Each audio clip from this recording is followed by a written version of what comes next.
अस्सलामुअलैकुम नाजरीन, उम्मीद है आप खैरियत से होंगे। आपने गौर किया होगा, नोट किया होगा कि ख्वाजा आसिफ जो हैं वो आजकल बड़े जनरल बाजवा पे काफ़ी खाइफ नज़र आ रहे हैं और मुख्तलिफ उनके बयानात आ रहे हैं। तो उन बयानात का मैं तजिया भी करूँगा, लेकिन आपको ये बताऊँगा कि ख्वाजा आसिफ जो हैं इनका जनरल बाजवा के साथ प्रॉब्लम है क्या, ये बयानात का जो सबब है वो क्या है, ये गुस्से का सबब क्या है। और दूसरी बात, आपके सवालात हैं। पहला जो इशू है वो काफ़ी लंबा हो जाएगा, तो इसलिए मैंने सोचा कि एक ही इशू पर बात कर लूँ। और बाकी ये है कि मुझे भी भूल रहा था कि आपको ये कहना है कि चैनल को सब्सक्राइब कर लें अगर किसी ने नहीं किया, और टली ऑन कर लें। और मैं वापस अपने मौजू की तरफ आता हूँ। हाँ, एक जो बात है, आप लोग जो हैं वो कहते हैं कि मैं टेबल बड़ा खड़काना, भाई मैं आज जो है ना ज़रा टेबल से थोड़ा सा फासले पे बैठा हूँ कि ताकि मैं इसको ना खड़काऊँ या कि उधर जाके कोई नाकिंग वगैरह मैं ना करूँ। तो अच्छा चलो, जनाब बाजवा साहब पे बात करने वाली है, यानी कि कोई गल जी मुकदी मुकाई है। तो आपने नोट किया होगा कि ख्वाजा आसिफ जो है उन्होंने जनरल बाजवा के हवाले से अगले दिन भी स्टेटमेंट दी। उन्होंने किया है कि जनरल फैज़ और जनरल बाजवा जो है इनको पार्लियामेंट में बुलाया जाए। होंदे कौन लोग नहीं होया है। और फिर जो है उन्होंने उन्होंने बताया कि इन्होंने तालिबान ला के इधर छोड़ दिए और ये ख़ुद ही फैसले करते रहते हैं। तो उसकी क्या हकीकत है उस पर भी मैं आपको बात करूंगा। बाद में उन्होंने ये भी कहा, उन्होंने कहा जी कि जनरल बाजवा ने मैंने कहा कि मैं तेरे खिलाफ प्रेस कॉन्फ्रेंस करांगा, तो मैं जाके कर मनूंगी, परवाह है तेरी। तो यानी इस पर भी हम बताएंगे। आज जो तारड़ साहब हैं उन्होंने मुक्ति मुकाई है, जो हमारे आज़म नज़ीर तारड़ साहब हैं, उन्होंने कहा कि जनरल बाजवा को नहीं बुलाया जा सकता पार्लियामेंट में। बेसिकली उन्होंने ये कहा जी कि हम एक जो सर्विंग आदमी है उसको बुलाते हैं, रिटायर्ड आदमी को हम नहीं बुलाते। तो तारड़ साहब ने गल मुक्ति मुका दी थी। अच्छा, मुक्ति मुका दी थी, ये जो लोग नॉन पंजाबी हैं इन्हीं के गल ख़त्म कर दी, यानी कि ये मतलब है भाई, जब पंजाबी के लिए ये जब तशरीह कर रहे होते हैं तो उसका मज़ा वैसे किरकिरा हो जाता है। तो खैर हम वापस आते हैं अपने टॉपिक की तरफ। ख्वाजा साहब जो हैं, ख्वाजा साहब ने कहा जी कि इन्होंने जो अफ़गानिस्तान से जो तालिबान के लोग हैं उनको रिहा किया और मुल्क में दोबारा से दहशतगर्दी शुरू हुई। और ये लोग जो हैं इसके ज़िम्मेदार हैं, ये ख़ुद ही फैसले करते हैं और हमें तो पूछते नहीं हैं। और ये जो बात है इनके को 2-3 दिन से इस हवाले से ज़्यादा मामला गर्मा गर्म हैं। तो पहले तो मैं इसकी मैं को आपको कोई बैकग्राउंड बताऊं, फिर मैं आपको बताऊं कि जो है ना ख्वाजा साहब और जनरल बाजवा साहब जो है इनके दरमियान प्रॉब्लम है क्या असल में, और इस प्रॉब्लम का सबब कौन है। तो नाज़रीन, ये है कि इस हवाले से जो ख्वाजा साहब बात कर रहे हैं ये काफ़ी एक लोगों में तासर ये है कि जनरल फैज़ की जो पॉलिसी थी उसकी वजह से मुल्क को काफ़ी नुकसान पहुंचा। जब ये फ़तह काबुल हुई, जब जो अफ़गान तालिबान आए और जिधर हमने बड़ी की कहते हैं कि बड़े पंगड़े पाए कि जनाब अब तो हम जो है ना ये हमारा इलाका जो है ये सरहद है हमारी महफूज हो गई है। तो उसके बाद से इन्होंने जो टीटीपी के लोग हैं उनको इधर बसाना शुरू कर दिया और उनको कई इलाके भी वापस किए।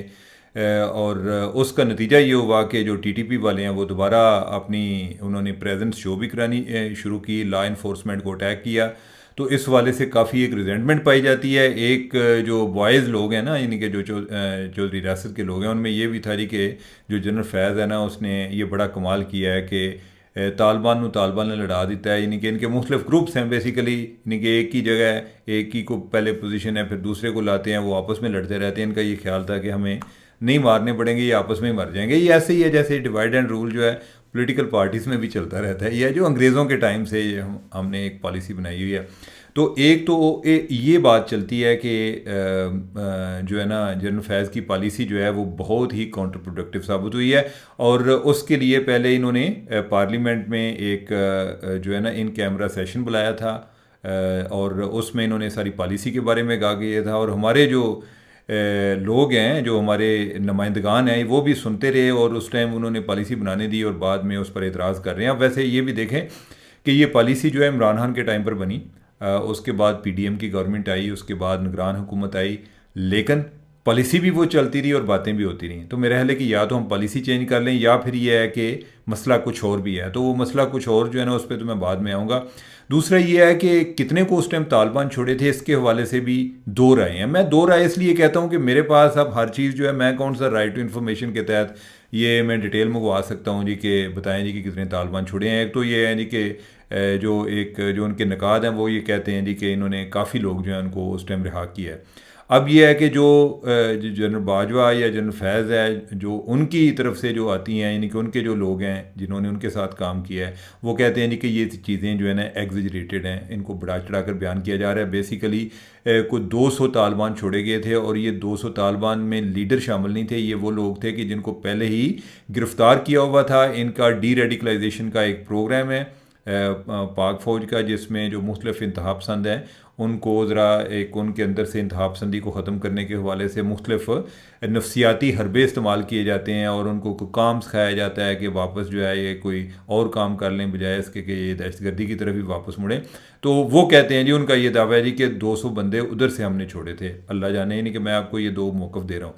लेकिन अब जो है ना असल बात की तरफ आते हैं कि मसला है क्या जनरल बाजवा और जनरल जो ख्वाजा आसिफ है उनके दरमियान।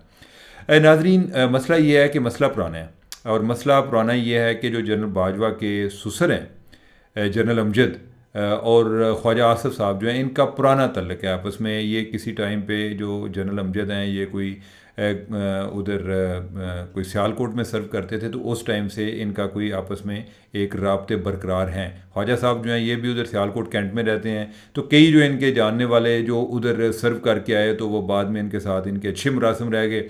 जिस तरह जनरल पाशा थे, तो जनरल पाशा आप समझें कि जनरल पाशा जब उधर GOC थी जो मेजर जनरल के तौर पे उधर सियालकोट में लगे हुए थे, तो ख्वाजा साहब और एक तरह से हमसाए थे, तो उस टाइम से उनकी कोई आपस में शनासाई हो गई। तो और भी कोई इस तरह के जो लोग होते हैं ये इनका भी कोई ताल्लुक जो है वो कोई इसी अंदाज में बना।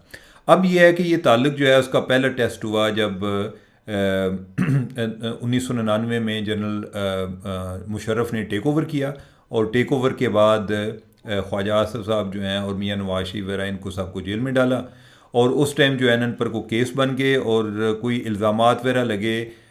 मैं अब उनकी तफसीलात में नहीं जाना चाहूँगा, लेकिन ये है कि उस टाइम को बात ये फैली कि जो है ना कोई उनके बारे में जो कोई इन्फॉर्मेशन दी ख्वाजा आसिफ के बारे में, वो कोई इनकी तरफ से आई कि जी को प्राइवेटाइजेशन के हवाले से जी को मुबैना तौर पे फ़लाँ हुआ है, गपला हुआ है, या ये इस तरह की बातें थी।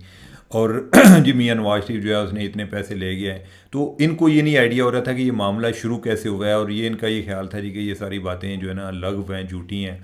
खैर, इनको बाद में पता चला जी कि ये बात शायद कहीं उधर से निकली है जो जनरल अमजद है उनकी तरफ से निकली है, या उन्होंने ये बात की है। बाद में कोई इनके कोई एक दोस्त थे, उन्होंने इनको आपस में को कन्फ्रंट भी कराया, लेकिन वो मामला जो है वो फिर जो है ना रफ़ा दफ़ा हो गए। कोई ये एक कमेटी इन्होंने डाले नहीं रखी, मामला जो है आगे चलते गए। अब जो है अगर हम आगे आते हैं, जब जनरल बाजवा की तैनाती होती है, तो ये जो ताल्लुक़ है वो फिर से दोबारा से उस्तवार हो गया। आपको पता है कि जो अमीर लोग हैं उनका यही होता है कि कोई अगर दूर का भी रिश्तेदार हो, कोई बड़ा हो जाए, तो फिर वो इस तरह होता है कि जैसे बहुत ही करीबी थे। तो ये जो दरमियान में कोई ऊंच नीच आती रही, ये पीछे रह गई। अब ये है कि जनरल बाजवा की तैनाती होनी थी, और उसमें जो एक वो उनका जो जनरल अमजद के साथ पुराना तल्लुक़ है वो फिर एक नुमाया होना शुरू हो गया।